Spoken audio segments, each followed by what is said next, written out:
તો હેલો જય માતાજી મિત્રો, સ્વાગત છે આપણા વિડીયોમાં। અહીંયા છે હનુમાન દાદાનું મંદિર અને અહીંયા છે આપણો 10K વાળો કિસ્ટાનો કાનુડો। અને આ કાનુડાને જોઈને આપણે સડી ગયા રોડે અને રોડે સડીને આપણે જોયું કે ટ્રક અમારી પાસે આવે છે, એટલે ડાયરેક્ટ આપણે ત્યાં જ એન્ટ્રી લઈ લીધી।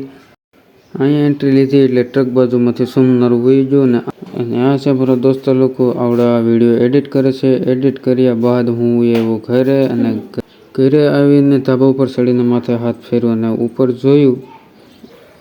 જોયું તો વાદળાનો ઘેરો હતો અને વાદળાનો ઘેરો તમે જોઈ શકો છો। આ બાજુ છે કાળા વાદળા અને એની ઓપોઝિટ સાઈડ એટલે કે સામની સાઈડ છે વ્હાઇટ વાદળા। તો આ તમે જોઈ શકો છો અને કોમેન્ટ કરી દેજો એ બાજુ વરસાદ હોય તો। આ બાજુ કાળા વાદળા છે અને સામેની સાઈડ ધોળા વાદળા છે। તો વરસાદ હોય તમારા ગામમાં તો કોમેન્ટ મારી દેજો। તો આપણને દેખાણા જૂના ડંબલ, તો જૂના ડંબલને જૂની યાદગાર તાજી કરવા માટે આપણે 2 વાર ઊંચા નીચા કરીને મૂકી દીધા। અને વિડીયો ગમ્યો હોય તો લાઇક, શેર અને સબસ્ક્રાઈબ કરી દેજો। ટાટા।